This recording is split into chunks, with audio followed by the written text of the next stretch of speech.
demander du soutien, d'accord, du soutien par rapport à que les pays sont en train de reconnaître que c'est le Maroc qui est souverain.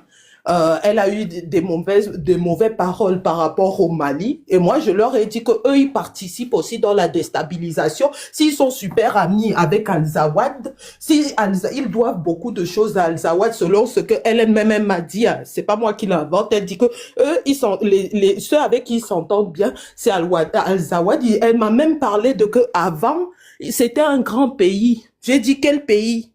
J'ai demandé quel pays Ubuntu. Moi, je veux savoir c'était quoi le Ok. royaume qu'ils sont en train de dire qu'il y Bon, avait et qu'ils veulent récupérer. et ça d'aller un peu, on va, ouais, c'est quoi, la Oui, question, c'est quoi, s'il te plaît? oui, la question c'est pourquoi le Mali a reconnu au Maroc la souveraineté sur le Sahara? Est-ce que aussi le royaume sur lequel ils sont en train de dire que ça existait entre le Sahara occidental, la partie du nord du Mali et une partie de la Mauritanie et une partie de la Guinée, est-ce que c'est vrai que ça existait? Voilà. Bon, S'il vous tapoter, plaît, est-ce que je partager le peux message, répondre à s'il vous ces plaît. questions? Ok, allez, vas-y, allez-y, Salif, allez-y. Madame, bonjour. Ce qui a fait que le Mali comment dire, accepté la marocanité des Sahara et l'attaque comment on dit, des Awatènes. Il y avait des Sahraouis, des Algériens et puis des Mauritaniens et puis comme il dit, des Azawadiens. Mais sinon, Azawad n'a jamais existé. Il prend ce nom pour les gens qui ne connaissent pas le Mali, pour les flatter ou pour dire que Azawad existe depuis des temps. Azawad n'a jamais existé. C'est leur nom, c'est un nom qu'ils ont donné à un endroit du Mali, par exemple tout le nord du Mali. Voilà, Azawad. Sinon, Azawad n'a jamais existé. Du coup, quand ils se sont liés, ils ont fait cette attaque. Lors de cette attaque, le Mali aussi, en ce moment, il était en froid avec l'Algérie. Pour se venger, le Mali a dénoncé et puis le Maroc était en bon lien avec le Mali. Le Mali aussi a dénoncé l'accord, quoi. Ok. Merci. C'est pour cela ils sont tous fâchés contre le Ok. Mali et puis ils font la guerre D'accord. Bon. Monsieur Salif, C'est bon. après, Ok, j'entends. excusez-moi, excuse-moi Ubuntu. Monsieur Oui. Salif, après, plus tard, nous, dans la communauté hispanique, nous, on va faire un live sur ça. Parce que Oui. hier, ils ont menti devant plus de 200 personnes. Ok, soyez ici. Et on va essayer de, parce qu'on va revenir, parce qu'on Je va voudrais revenir sur le sujet. intervenir aussi au niveau des otages aussi, quoi. Non, non, attendez d'abord, s'il vous plaît, s'il vous plaît. On y va doucement. Il n'y a pas de problème. Il y a beaucoup d'éléments à revenir là-dessus. Il y a des choses à venir. Je sais pas. Euh, d'abord, un État ne se venge pas. Un État n'a pas à être dans une émotion. Voilà. Un État n'est pas dans des états d'âme. Donc, si tu es dans une émotion, ce n'est pas bon. Nous sommes un individu. Donc, un individu peut avoir une émotion. C'est normal, c'est logique. Même si on dit, il faut gérer ses émotions. Voilà. Mais un État n'est pas dans une émotion. Ça, c'est la base. Voilà. Donc, ce n'est pas par émotion. Donc, c'est une réflexion. Ça veut dire quoi? Les alliances se font et se défont. Voilà. Ça veut dire quoi? Hier, vous avez vu l'Algérie qui demandait de l'aide.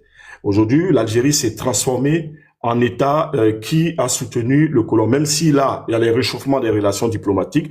Donc, on espère qu'elle va tenir sa parole et elle va tenir ses engagements et à voir dans quelle durée ça va se faire. Donc, le Mali, en tant qu'État, fait au mieux de ses intérêts. Le Mali a toujours été soutien de l'Algérie. Et finalement, qu'est-ce qui s'est passé? L'Algérie n'a jamais payé en monnaie de singe tout cet alignement diplomatique du Mali par rapport, en tout cas, à la diplomatie algérienne, notamment sur la question du Sahara occidental. Donc, le Mali, à un moment donné, a dit, ça suffit. Voici un État qu'on a, par le passé, l'histoire est là.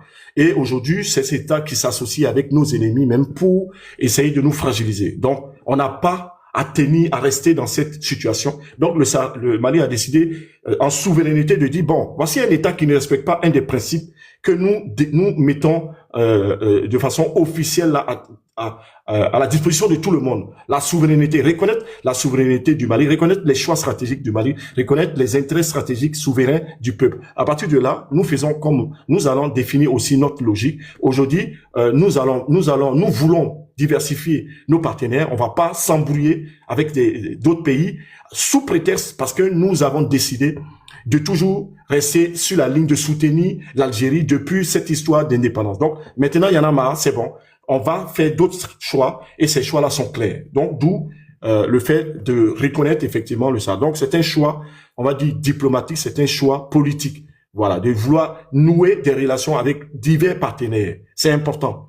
De ne pas rester, si vous voulez, attaché à l'histoire finalement. Nous, on est attaché à l'histoire. En revanche, l'Algérie n'est pas attachée à l'histoire. L'Algérie fait ce jour les amnésiques, ça veut dire ce jour je n'entends plus rien, j'ai perdu la mémoire et je fais comme je veux. Voilà. Donc l'Algérie dit moi mes intérêts priment d'abord, mes intérêts, je m'en fous de l'histoire, je m'en fous que vous m'ayez aidé ou pas, moi je fais comme je veux. Alors là, l'État malien dit ah bon, l'État malien tire des conclusions et des leçons de cette situation en disant bon, trop c'est trop. Maintenant, nous allons développer des partenaires de façon... Et nous sommes dans la volonté de développer des partenariats divers.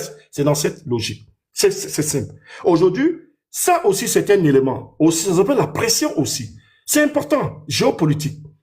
L'Algérie ayant vu ça, c'est un élément aussi qui est venu se rajouter à cette volonté de l'Algérie de négocier avec les pays de l'AIS. Parce que l'Algérie s'est dit, merde, mon ennemi direct, c'est le Maroc.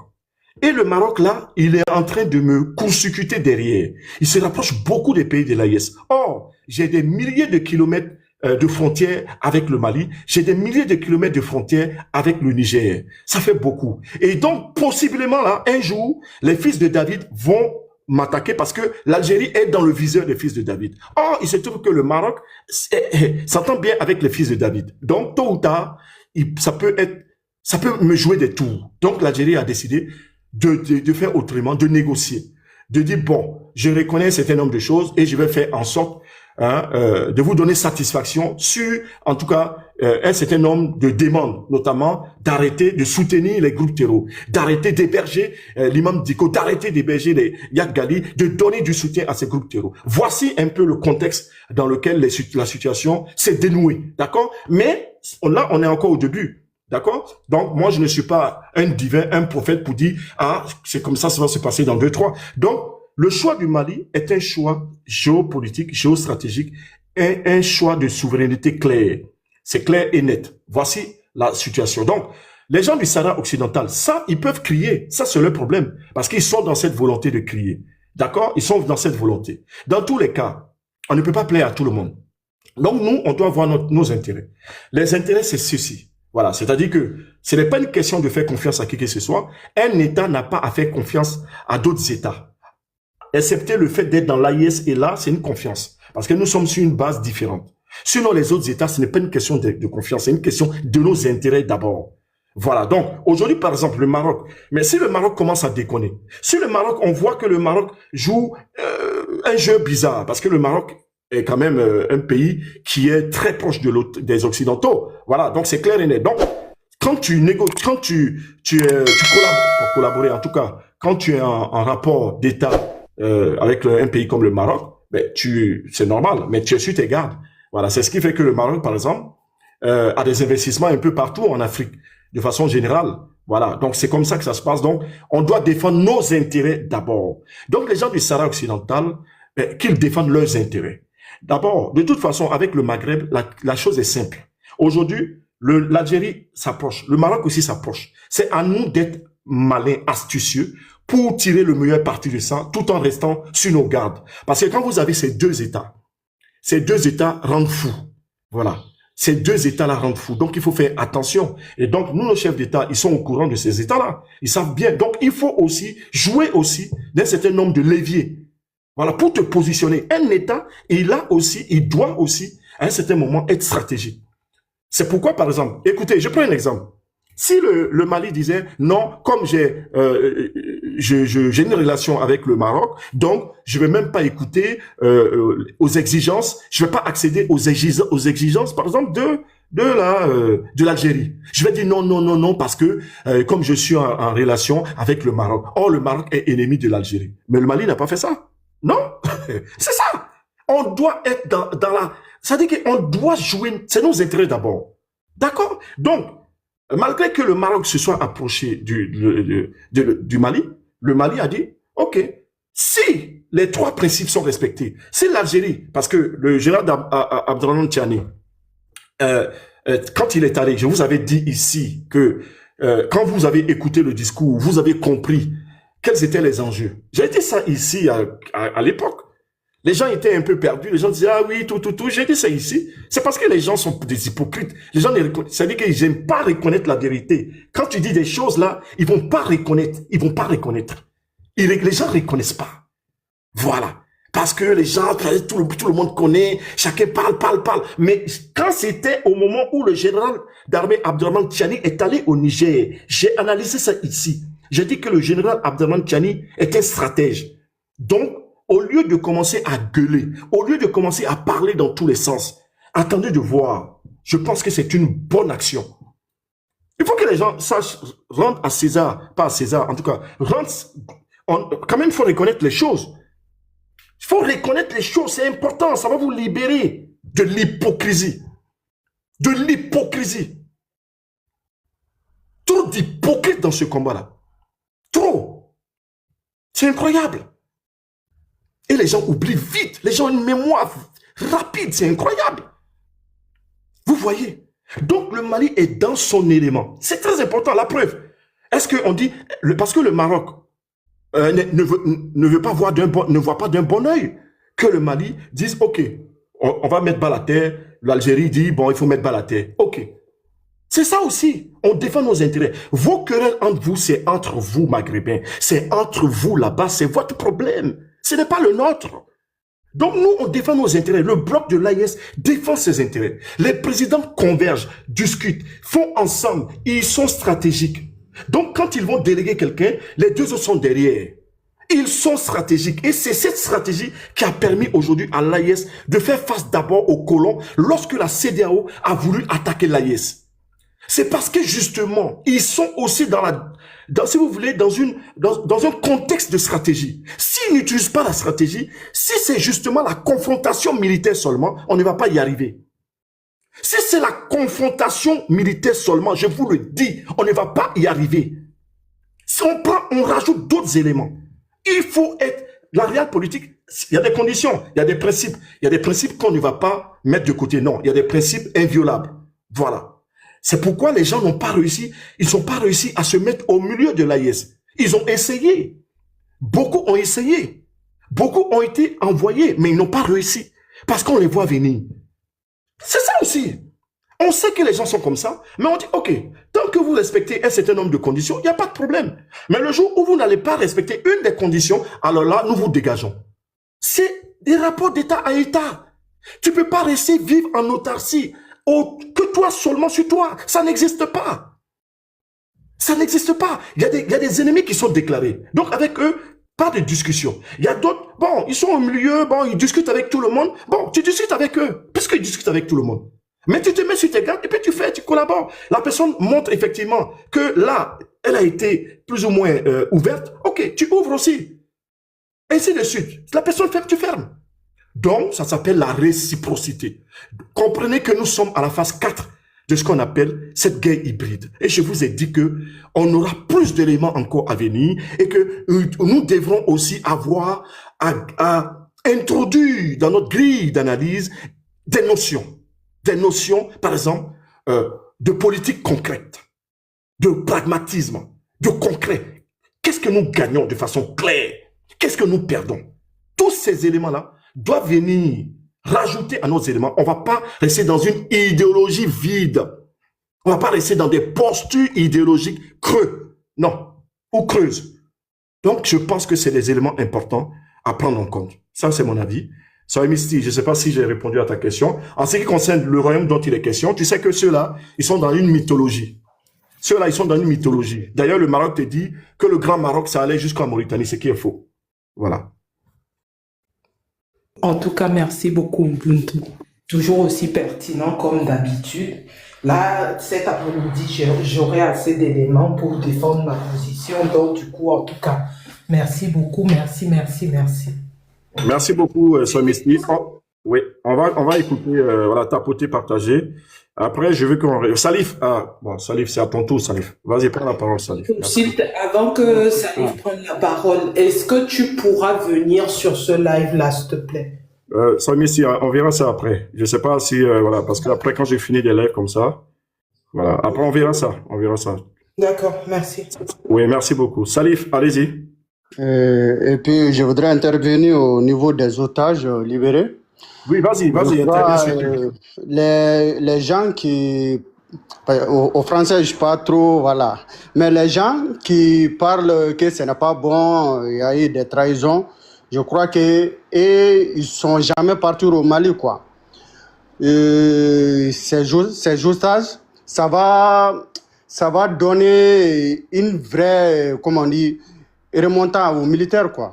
Et puis, je crois les pays qui ont fait l'intervention, soit Algérie ou Mauritanie, quoi, selon moi. Pourquoi tu crois que c'est soit l'Algérie, soit la Mauritanie? Est-ce que la Mauritanie a les moyens? Parce que les otages là où ils ont pris les otages, ils ont pris les otages, la plupart des otages à la guerre de Kidal. D'accord. Et Kidal est proche avec la frontière de l'Algérie, plus avec Algérie et un peu Mauritanie. D'accord. Du coup, ils ne peuvent pas ramener ces otages vers le centre. C'est impossible. S'ils le font, ils seront directement... On va les voir, quoi. Ça ne va pas durer longtemps. Mais ce que je vois, les otages étaient en Algérie ou en Mauritanie. Surtout avant l'attaque du 25 avril. Et l'un des politiciens maliens, il y a des bruits là. Oui, voilà. L'un des politiciens maliens, Omar Marco, lui, il est parti rendre visite à des otages, des militaires maliens qui étaient pris en otage, mais c'était en Mauritanie, c'était pas au Mali. C'était à la frontière Mali-Mauritanie, mais c'était plus par Mauritanie.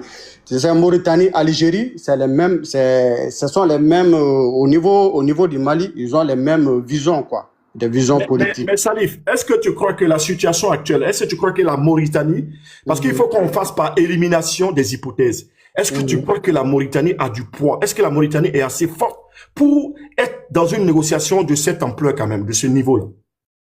Oui, je crois. Parce que on a une grande frontière avec la Mauritanie. Cette frontière, on ne pourra pas tout sécuriser. Même au niveau, voilà, si on veut que ça aille bien, la France peut passer par Mauritanie, parce que Mauritanie et Algérie, je crois, c'est les mêmes, ils ont les mêmes visions à part le Mali. Mais en gros, c'est Algérie. Parce que dans ces derrière mois, les ministres français de justice ou même des services de renseignement français, ils sont tous partis en Algérie. Ils disaient qu'ils vont faire des travaux. Mais tout ça, les otages, je crois, les otages étaient en Mauritanie. Mais la négociation, ils ont fait en Algérie, avec l'Algérie.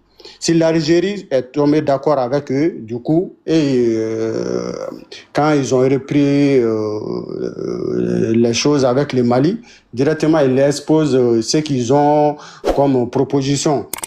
S'ils tombent d'accord, les otages, et ils sont en Mauritanie, du coup, il est libre au niveau de la frontière mauritanienne, quoi. C'est ce que je crois. Voilà. Mais la Mauritanie n'a pas la capacité, puisque c'est l'Algérie qui pilote. L'Algérie a toujours piloté la Mauritanie, même si ces temps-ci c'est un peu chose. Mais devant l'Algérie, tu crois que la Mauritanie a le poids nécessaire de pouvoir gérer vraiment une affaire aussi lourde?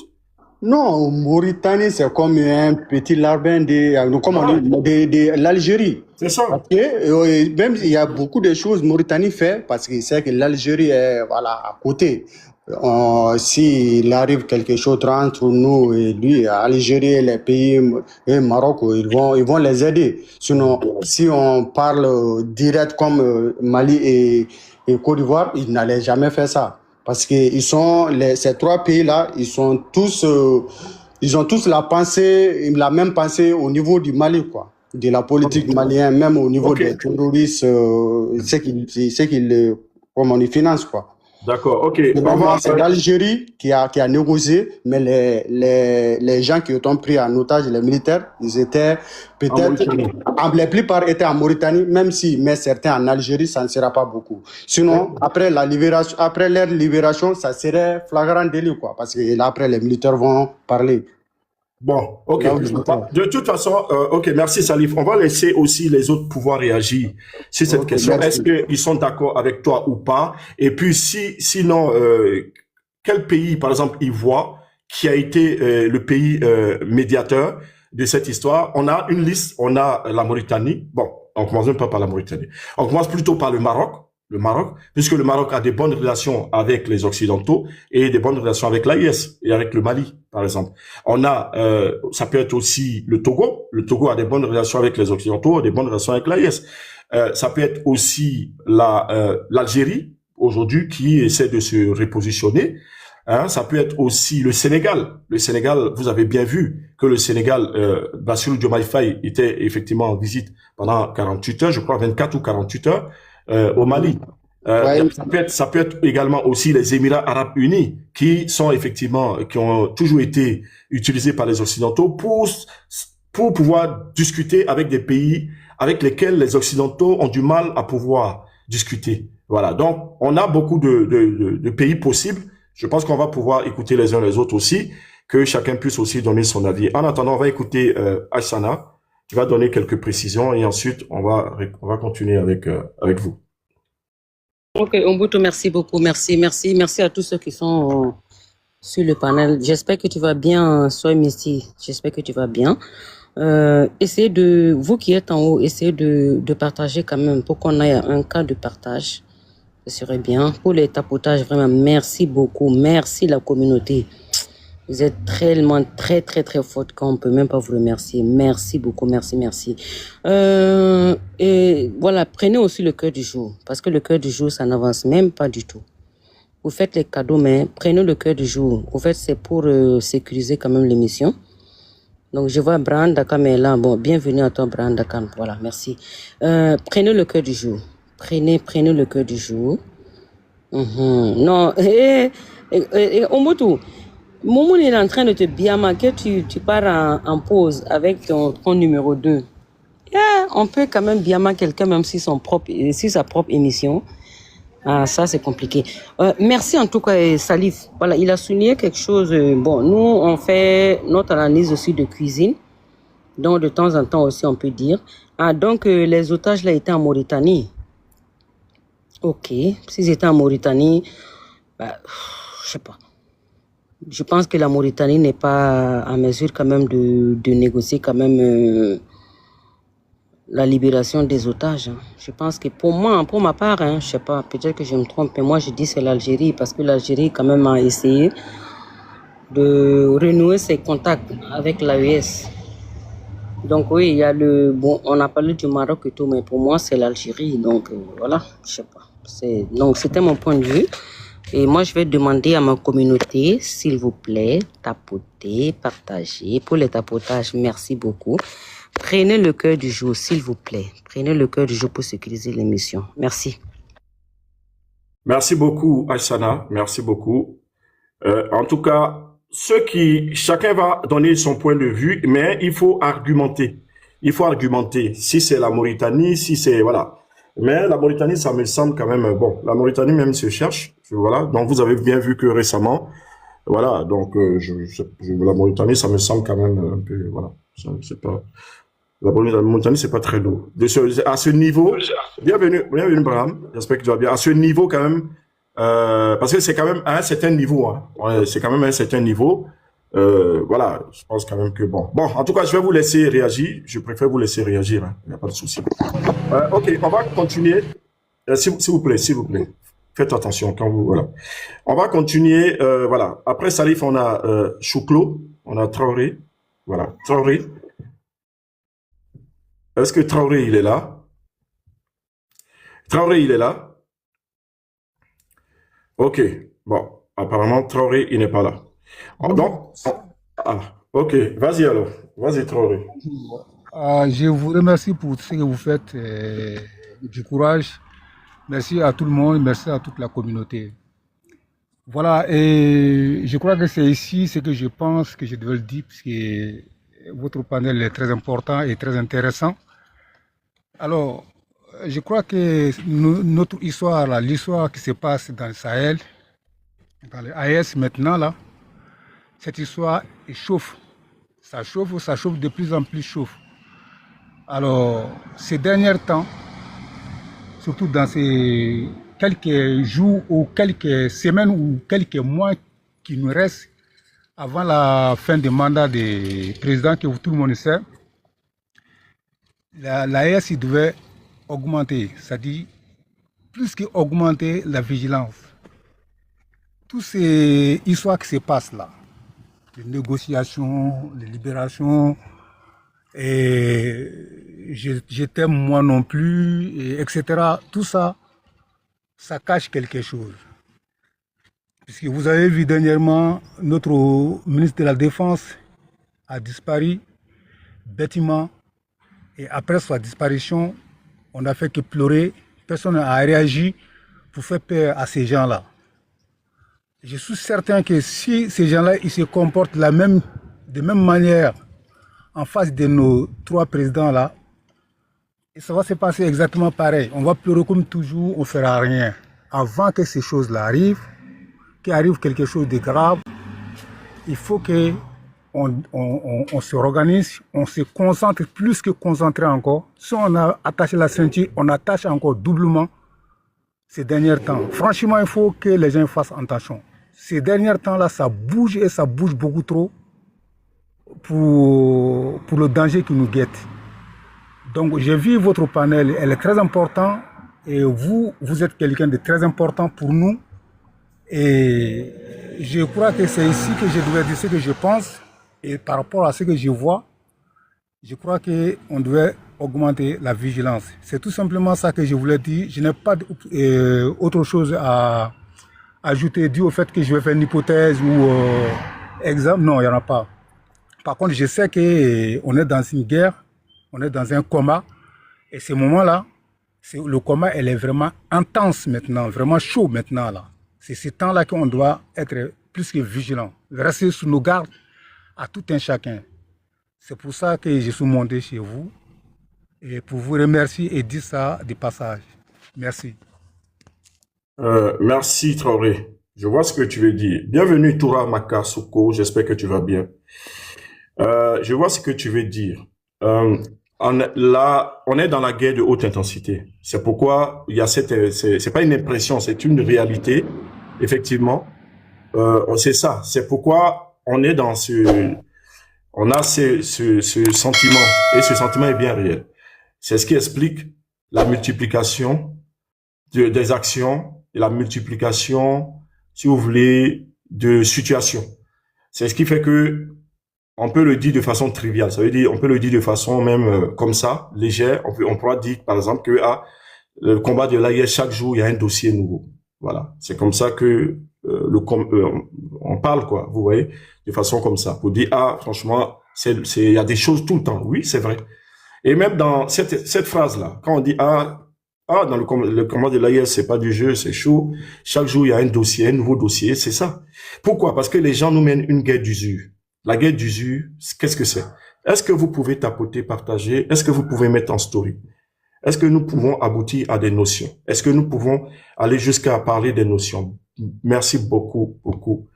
Le merci même, voilà, Sharifa, bon, voilà. Tapoter, partager. La guerre d'usure, c'est quoi? La guerre d'usure, c'est te fatiguer. C'est en fait, tu veux sortir de l'eau, on remet ta tête dans l'eau. Tu sais nager. Tu peux prendre, mais tu veux juste reprendre un peu de souffle.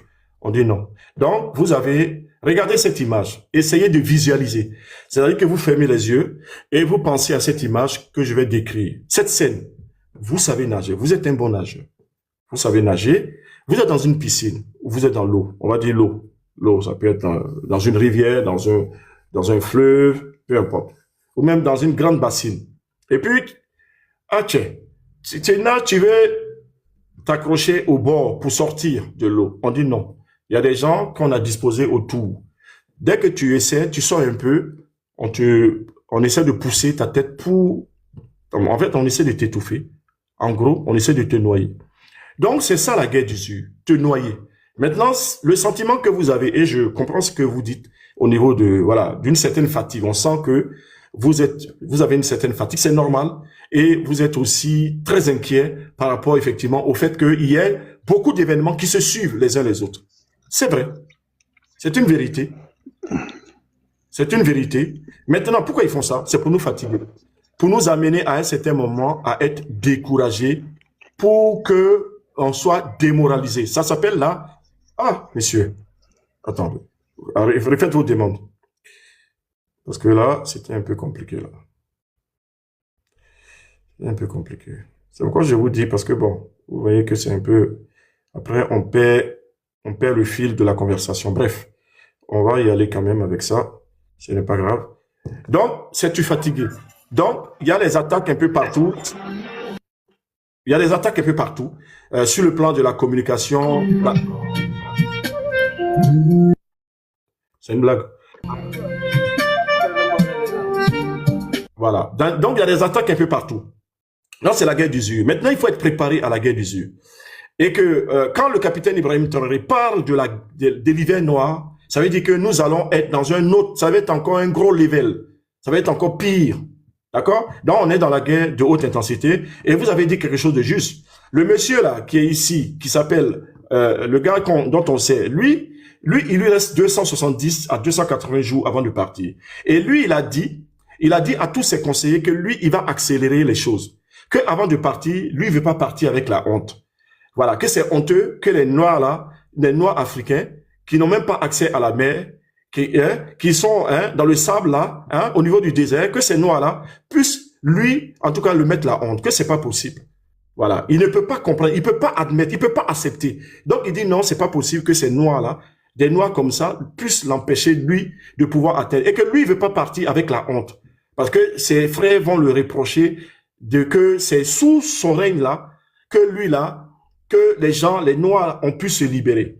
Donc, lui, il peut pas accepter ça. Donc, lui, il va augmenter ce qu'on appelle les finances. Voilà, il va lutter pour qu'il y ait beaucoup plus de, si vous voulez, d'armement. Voilà. Donc, c'est ça qu'il a. Maintenant, lui, il peut pas le faire seul. Parce que la France, ça va pas. Beaucoup de dettes. La France est, vous voyez, le déficit social est catastrophique. Ben, la sécurité sociale, ça va pas. Il y a un gros déficit. D'accord? Entre ce qui rentre et ce qui sort. La France vit à crédit. La France vit au-dessus de ses moyens. Donc, lui, il dit, lui, il va tout faire pour que il puisse au moins avoir quelque chose sous la dent, afin que ça ne lui retombe pas sur, parce que dans l'histoire, eux, ils sont pas comme nous. Eux, ils écrivent que dans l'histoire, c'est sous le règne de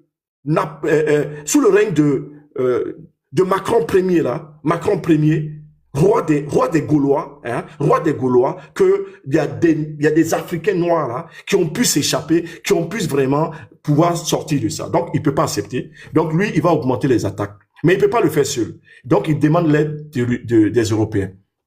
Donc, l'Union européenne, et puis il demande l'aide de certains pays arabes pour l'aider. Et puis bon, effectivement, tous ces gens qui travaillent pour lui, qui sont en Afrique, là, autour des pays qui sont en train de se libérer, là, il va les utiliser pour aussi atteindre un but. Voilà, donc c'est un peu ça, le principe de Macron, la guerre d'usure, la guerre qui est menée par, si vous voulez, le bloc de l'Ouest. En fait, on est revenu à l'époque de la guerre froide, là, le bloc de l'Ouest et le bloc de l'Est. Bon.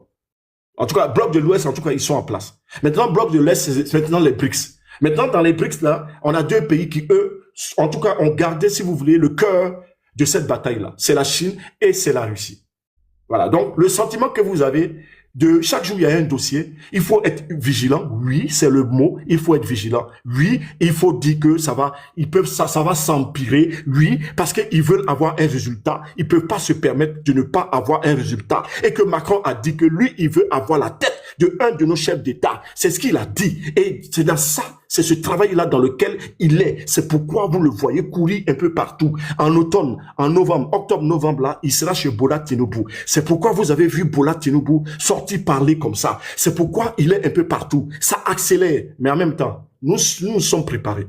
Et ce qui fait la force de l'AIS, c'est l'unité. Si nous ne sommes pas unis, nous avons perdu.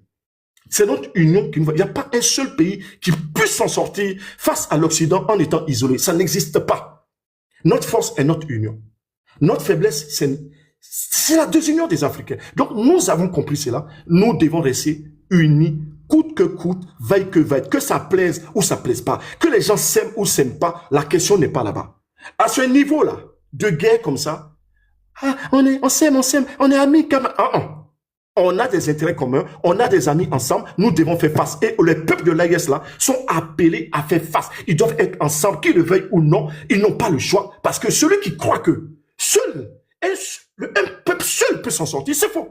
C'est pas vrai. C'est pas vrai du tout. D'accord? Donc, c'est une obligation. C'est une nécessité absolue. Si nous arrivons à faire face, c'est parce que nous sommes trois. Sans cela, nous n'y arriverons pas. Il faut que les gens se mettent ça dans la tête une bonne fois pour toutes.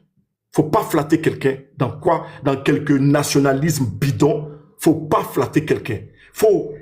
Il faut juste vraiment encourager, remplir, renforcer le patriotisme. Mais le nationalisme bidon, bidouillé, non. Le patriotisme, se battre pour sa patrie.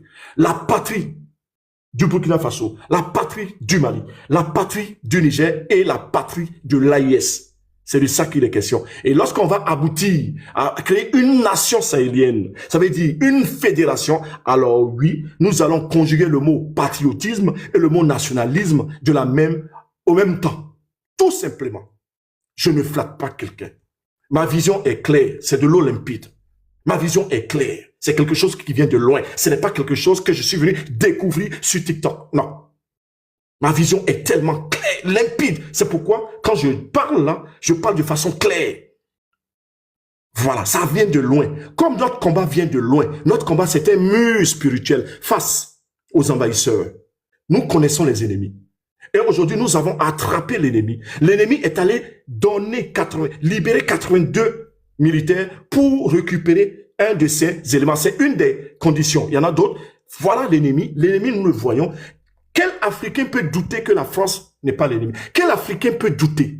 La France c'est la France. Et quand on le dit, nous ne voulons plus entendre un Africain qui va dire, vous aimez toujours dire la France, bloquez-le. Bloquez-le. Bloquez tout Africain qui va dire, non, les faits sont là. Les faits sont là. Il n'y a pas à douter. C'est simple. Monsieur Traoré, allez-y avec une question. On va passer la parole après. Allez-y avec votre question. Allez-y rapidement avec votre question. Est-ce qu'il est là, monsieur Traoré? Je voyais qu'il avait écrit une motion. C'était une motion. Allez-y. Non, c'était pas une motion, c'était une félicitation. Je vous quitte d'ailleurs parce que je vais avoir la main prise là. D'accord. Merci pour ce que vous faites. Merci beaucoup. Merci beaucoup en tout cas. On est ensemble. Il faut renforcer la vigilance. Ça, je suis d'accord avec vous. Il faut pas baisser les bras. Ces gens-là ne baisseront jamais les bras. Ça, il faut en être sûr. Merci beaucoup. On va continuer. On va écouter Sahel. Il y a Sahel Scopi. S'il vous plaît, la famille, on continue de partager et puis tapoter, quoi. Est-ce que Sahel, il est là? Oui, je suis là. Bonjour à tous. Oui, bonjour Sahel. Allez-y. Tout d'abord, je tiens à vous féliciter pour cette émission très riche qui nous permet vraiment de comprendre l'AES et le monde en général. Et je tiens aussi à féliciter le gouvernement du Mali pour cette victoire. Certes, c'est une victoire, mais elle est un peu décevante.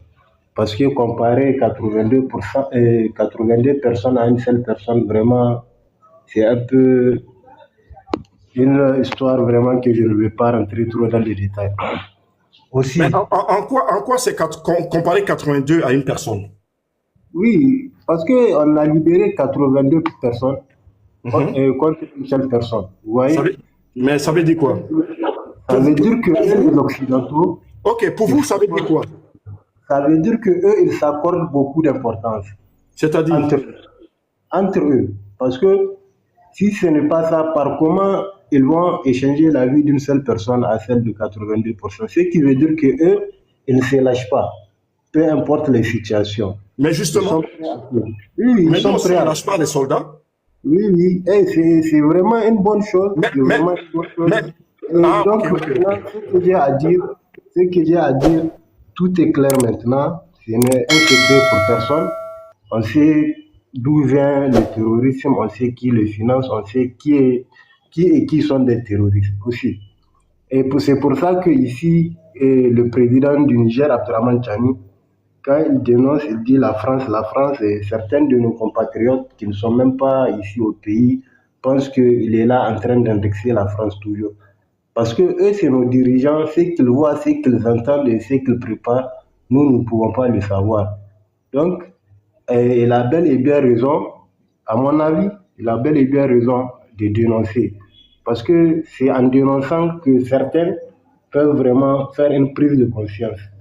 Et vraiment, nous avons vraiment des choses devant nous. Mais, monsieur Sahel, est-ce que vous Oui, pouvez, parce que je pense qu'il y a beaucoup qui vous ont pas compris, oui, est-ce que vous pouvez éclairer? Parce que ils ont compris de la façon, même moi, je l'avais compris un peu ainsi, mais j'ai vu que quand vous développez, j'ai vu que c'était un peu différent. En fait, je vais me permettre et je vais vous laisser, vous pouvez corriger.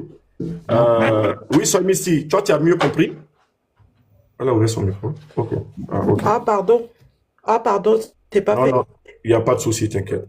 En fait, ce que vous vouliez dire, et ça, voilà, c'est que c'est une belle victoire, c'est une grande victoire, mais en même temps, vous êtes un peu, par rapport à la France, de la façon dont elle se considère. C'est oui, ça. oui, Voilà, c'est ce n'est ça. pas, ok, voilà. Aussi, nous devons aussi nous considérer, nous aimer vivants. Voilà, voilà. Et- Donc, en Oui, gros, voilà, oui, c'est ce qu'il veut dire. C'est oui. ce qui, c'est ce qu'il veut dire, parce que vous n'avez pas bien compris. Parce que la façon dont il a formulé, effectivement, ça prête à confusion. Voilà. Ok. Oui, oui. Voilà. Donc, est-ce que vous pouvez Parce nous que moi, expliquer? je travaille avec le temps parce que je n'ai que 3 minutes, je ne peux pas développer tout Ok, allez-y. Ok. en détail. Ok. Donc, vraiment, moi, ce que j'ai vraiment à dire, c'est que nous, les Africains, plus précisément ceux de l'AES, nous devons vraiment nous entendre et avoir une seule vision, une même vision entre nous. Si vraiment nous voulons vraiment réussir dans ce combat que nous sommes en train de mener. Aussi par rapport à la négociation, certaines parlent de l'Algérie, d'autres parlent de la Mauritanie. Et moi, vraiment, je suis d'avis avec l'intervenant précédent qui a bel et bien dit le Sénégal. Parce que pour moi, je pense bien que les Occidentaux, là, s'ils veulent vraiment agir, ils ne le font pas là où nous pouvons facilement comprendre la situation. Donc, il y a toujours des choses qu'ils font pour essayer de divertir notre conscience. Sinon, j'ai fini de parler. Voilà. Merci, Sahel. On a compris. Au début, effectivement, c'était un peu confus. Donc, les gens n'avaient pas. En fait, c'est que le frère veut dire. Il dit c'est une grande victoire, mais en même temps, il voit que les Européens, c'est vraiment des gens qui se prennent trop. Voilà, c'est ce qu'il voulait dire. Et ils sont prêts à tout. Donc, il faut que nous, on se prenne ensuite. Oui, oui, nous sommes prêts même pour une telle. Voilà, voilà. Donc, il faut, voilà, non, c'est bon, on a compris maintenant. Merci beaucoup. Je- ouais, même moi, j'avais pas bien compris au début. Même, en tout cas, c'est compris. Parce que j'ai été un peu rapide, y Oui, compris il n'y a pas de souci. empathie. Il n'y a Oui, pas de problème. Merci beaucoup. ok. Merci beaucoup et bonne journée à vous, en tout cas. N'hésitez pas. On va écouter. Voilà, merci beaucoup. On va écouter Vitesse. Vitesse du boucan. Allez-y, Vitesse du boucan, s'il vous plaît. Oui, bonjour, grand frère Moutou. Oui, bonjour. Moi, je pense que. Oui. Bon, il y a des gens qui comparent les 82 soldats qui ont été. Attends. Il faut que tu isoles le bruit là. Wow. Wow. Wow. Ah, ok. Wow. Il faut vraiment que tu sortes de là-bas parce que le bruit, c'est incroyable. C'est fort, hein? Oui. Bonjour, grand frère. Ah, c'est trop, c'est trop. Essaie de sortir de là. Je ne sais pas où tu es. Allô? Ah, il pleut? Il pleut? Oui, vous m'attendez maintenant? Voilà, c'est bien. Bon, c'est bon. C'est propre. Oui, oui. C'est propre, c'est propre. Vas-y. Vas-y. Vas-y, c'est propre. Vitesse du boucan, c'est propre, hein? Là, c'était bien, là.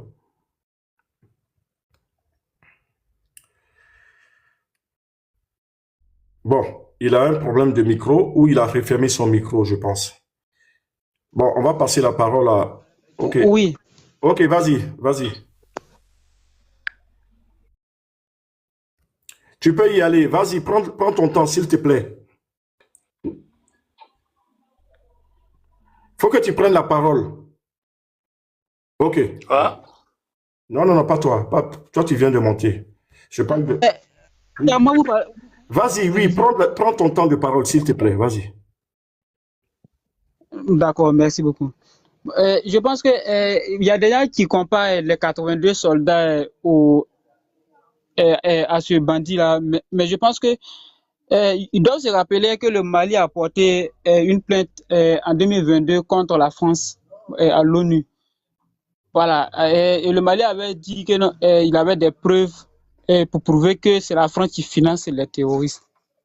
Donc, mais la France a toujours posé son droit de veto pour essayer de voilà de toujours de toujours inculquer ce fait-là. Mais euh, ce qui vient de se passer là, je pense que c'est une preuve directe, voilà, qui montre à tout le monde que c'est vraiment la France qui finance le terrorisme. Voilà, ça là, on dit, il n'y a pas plus aveu que celui qui refuse de voir. Mais quand on essaie de vous montrer ça en cachette et vous refusez de comprendre, ça, c'est une preuve directe même. Voilà, qui prouve que non, les soldats maliens qui ont été arrêtés là, c'est pas l'armée française qui les a arrêtés, mais c'est plutôt des terroristes. Mais comment se fait-il que non, les terroristes arrêtent les soldats maliens et puis c'est la Pardon, France qui vient. faut dire terreau, s'il te plaît. Ah, ok, bah, désolé. Mais les terreaux arrêtent les soldats maliens et puis c'est avec un truc, je sais pas, euh, un espion français qu'on vient échanger. Donc, voilà, ça aussi, moi, chez moi, c'est une preuve qui prouve que vraiment, c'est la France qui finance ces personnes-là, en fait. Voilà, c'est ce que j'avais à dire. Merci beaucoup. Merci, merci, Vitesse du boucan. Merci beaucoup. Bon, ok.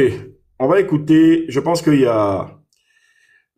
c'est Sambasso. Sambasso, et puis voilà. Sambasso, est-ce que vous êtes là? Allez, prenez la parole. Je vous mon en prie. frère Mobutu, ça fait longtemps, hein, ça fait 2 jours. Oui, ça fait longtemps. Et toi, ça va bien? Ça va, alhamdoulilah. Et toi?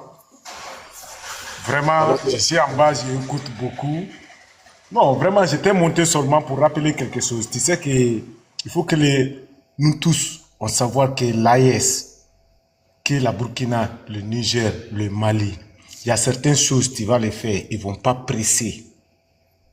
Eux aussi, ils vont retourner contre toi.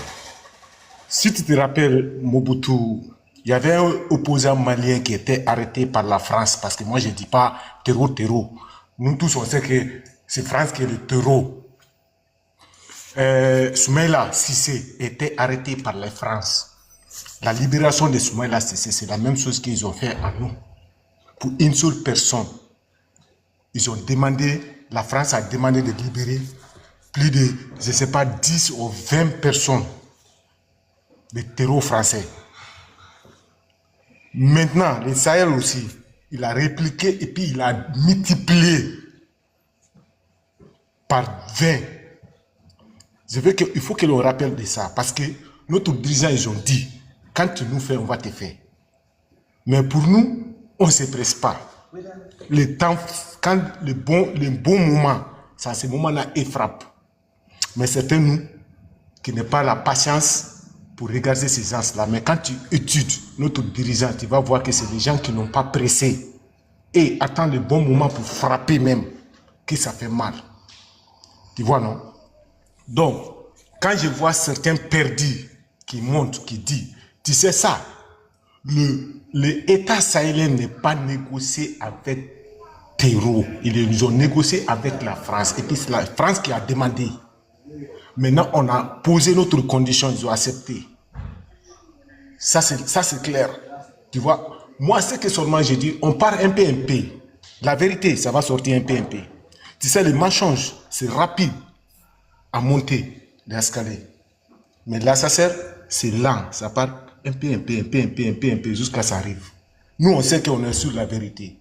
C'est que seulement, il faut que la manière que tu as dit, on n'est qu'à unis. Parce que c'est la union qui fait la force. C'est ça clair. Parce qu'aujourd'hui, j'entends certains gens, l'AS va libérer l'Afrique. Nous, on n'est pas promis personne pour dire qu'on va libérer l'Afrique. Hein. Nous, on entend des bas pour notre intérêt, notre peuple. Celui qui sait qu'on est dans le bon chemin, il va nous rejoindre. C'est clair et net. Parce qu'on entend des bas, ce que tu t'appelles ton frère, c'est lui-même qui s'est fait mal. Encore, c'est lui qui tire ton pied. Il ne veut pas que tu montes. Donc, vraiment, j'étais monté seulement pour donner cette petite contribution. Force à nous tous. Parce que moi, je ne peux pas te dire que Mobutu, je t'aide. Non, c'est notre combat. Si je vais te féliciter, je félicite nous tous. Parce que si je te félicite seulement, ça veut dire que c'est toi seulement qui es dedans. Je me suis retiré. Il faut que souvent, quand on monte, on s'est associé à tout. Il ne faut pas qu'on laisse à une personne. C'était ça seulement, c'était mon contribution. Merci à vous, beaucoup à vous tous. Bonne journée à vous tous. Mobutu, vraiment, je suis avec toi. Que l'AS gagne. Non, c'est pas Mobutu, c'est Umbutu. Attends, Umbutu, excuse-moi. C'est le nom que souvent je me... Non, c'est pas Mobutu. Mobutu, c'était le président du Zaïre, non. C'est Umbutu, voilà. Ça, je sais voilà. Non, souvent, mon frère, souvent, il me corrige même, hein, mais tu sais que le nom, c'est un peu difficile. Mais petit à petit, je m'apprends. Excusez-moi, hein, mon frère, on est ensemble quand même. Il n'y a pas de souci.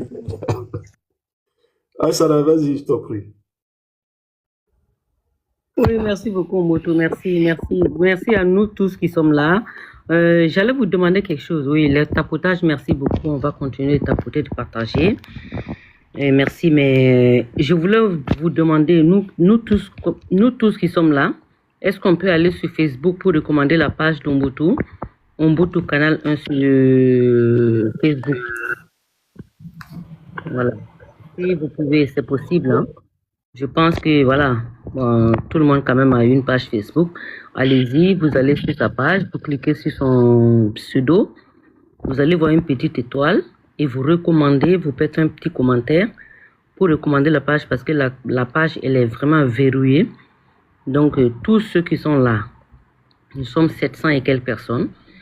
Si chacun a une page, allez-y, recommandez la page. Vous allez, vous cliquez sur son pseudo, Umbutu Canal 1, c'est la même chose qu'ici. Vous cliquez sur la petite étoile et puis vous recommandez la page, s'il vous plaît. En tout cas, on va continuer de partager, s'il vous plaît. Allons à un cas de partage. Et pour le cœur de jour, j'ai demandé, mais bon, ça n'avance pas, donc il n'y a pas de souci. Mais allons à un cas de partage quand même. Et puis, allez sur Facebook, vous recommandez la page. Comme j'ai dit, vous allez, vous cliquez sur son pseudo. Vous allez voir la petite étoile, vous cliquez sur la petite étoile et puis vous recommandez. Voilà. Il est aussi sur YouTube. Vous pouvez aller aussi sur YouTube pour le suivre. Donc voilà, c'est ce que j'avais à dire. Merci. Merci beaucoup, Aïssana. Merci. On va écouter Voilà, on va écouter Moriba.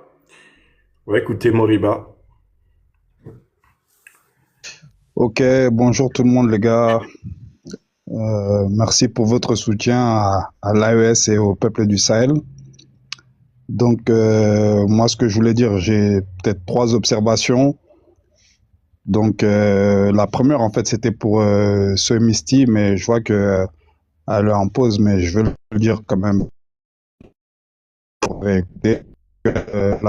Par rapport aux policiers. Donc, il faut savoir que quand le Mali a reconnu le Polisario et la légitimité du peuple sahraoui sur le Sahara occidental, à l'époque, c'était au sortir des indépendances. au sortir des indépendances. Nous, on a eu nos indépendances dans les années 60, mais le Sahara occidental, c'était une colonie espagnole. Donc, les Espagnols ont refusé de donner l'indépendance dans cette partie du sud Maroc. Donc, c'est pour ça que tous les pays africains même ont aidé, ont reconnu le Polisario et puis le droit du peuple sahraoui, etc. Voilà, pour le Sahara occidental, c'était pour qu'ils aient aussi leur indépendance, tu vois, parce que l'indépendance a été donnée à tous les pays, mais l'Espagne avait refusé de donner l'indépendance à cette partie de l'Afrique, bien du Maroc si tu veux. Donc c'est pour ça qu'il y avait un soutien. Et nous, le Mali, à cette époque-là, on est resté dans cette reconnaissance-là, voilà, par rapport à nos liens historiques avec l'Algérie. Donc on n'avait jamais remis ça en question.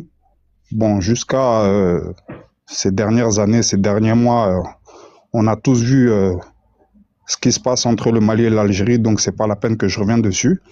Mais je voulais lui dire ça, quoi. Bon, après, on a compris que l'Algérie, effectivement, avait un autre agenda. C'était pas, son agenda, c'était pas la libération d'un peuple colonisé par les Espagnols.